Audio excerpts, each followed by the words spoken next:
Gerakan 30 September tahun 1965 atau dikenal peristiwa G30S menjadi peristiwa berdarah pada rezim Orde Lama. Dari sejumlah perwira tinggi TNI yang menjadi korban pembantaian gerakan 30 September tahun 1965, satu diantaranya adalah Pierre Andreas Tendean. Pierre Tendean merupakan buah cinta dari pasangan A.L. Tendean dan Maria Elizabeth Cornell. Ayahnya adalah dokter berdarah Minahasa, sedangkan sang ibu berdarah campuran Indonesia dan Prancis. Pierre Andreas Tendean berkeinginan menjadi TNI, namun orang tuanya sempat lebih mengarahkan Pierre Tendean untuk menjadi seorang dokter atau insinyur. Walaupun begitu, Pierre Andreas Tendean tetap bertekad menjadi TNI. Ia masuk Akademi Teknik Angkatan Darat atau ATK di Bandung pada tahun 1958 dan lulus pada tahun 1961. Setelah lulus, Pierre Andreas Tendean berpangkat Letnan II. Setelah setahun ia bertugas di Medan, Pierre Tendean pun menjalani pendidikan intelijen di Bogor. Lulus sekolah intelijen, Pierre Andreas Tendean pun menjadi seorang mata-mata. Ia sempat ditugaskan melakukan penyusupan saat adanya konfrontasi Indonesia-Malaysia. Berkat kerja keras dan kemampuannya, Pierre Andreas Tendean dipandang sebagai TNI yang unggul.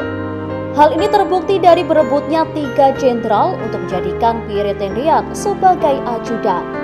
Mereka adalah Jenderal A.H. Nasution, Jenderal Hartawan, dan Jenderal Kadarsan. Dari ketiga jenderal itu, Jenderal A.H. Nasutionlah yang mendapatkan sosok Pierre Andreas Tendean. Hal ini disebabkan Jenderal A.H. Nasution disebut sangat menginginkan Pierre Tendean menjadi ajudannya. Akhirnya, Pierre Andreas Tendean pun menggantikan ajudan sebelumnya, Kapten Manulang. Kapten Manulang gugur saat bertugas di Kongo untuk menjaga perdamaian. Pierre Andreas Tendean dipromosikan sebagai Letnan I atau Letu. Letu Pierre Tendean pun menjadi ajudan Jenderal A.H. Nasution termuda. Pada usia 26 tahun, ia sudah mengawal sang jenderal ternama. Tidak hanya mengawal Jenderal A.H. Nasution, Letu Pierre Tendean pun akrab dengan putri Jenderal A.H. Nasution, Ade Irma Suryani.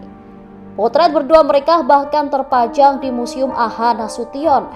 Namun, kisah hidup Letu Pierre Tendean sebagai ajudan A.H. Nasution berakhir tragis. Saat itu 30 September 1965, Letu Pierre Tendean biasanya pulang ke Semarang merayakan ulang tahun sang ibu. Namun, ia menunda kepulangannya karena tugasnya sebagai pengawal Jenderal A.H. Nasution. Ia tengah beristirahat di ruang tamu di ruang Jenderal A.H. Nasution, Jalan Teguh Umar nomor 40 Jakarta. Namun, waktu istirahatnya terganggu karena ada keributan.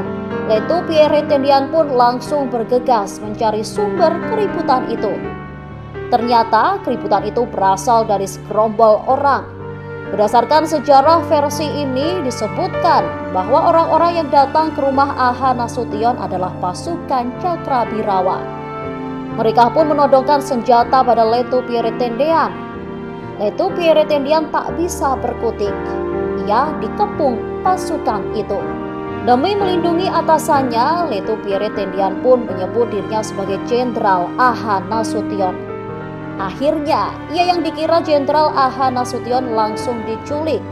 Sementara itu, nyawa putri Jenderal A.H. Nasution, Ade Irma, tak tertolong karena tertembak. Pada akhirnya, Letu Pierre Tendean harus gugur di tangan orang-orang yang menyerangnya. Meski Pierre Tendean tak lagi bernyawa, kakinya diikat lalu dimasukkan ke dalam sumur di lubang buaya.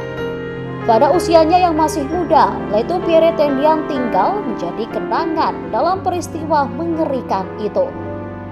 Kematiannya memberikan luka mendalam terhadap keluarganya.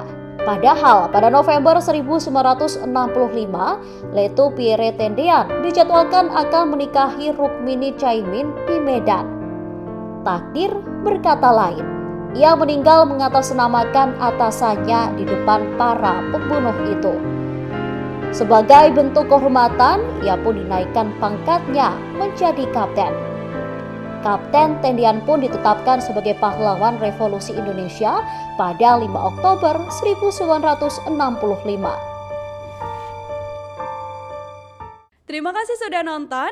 Jangan lupa like, subscribe, dan share ya.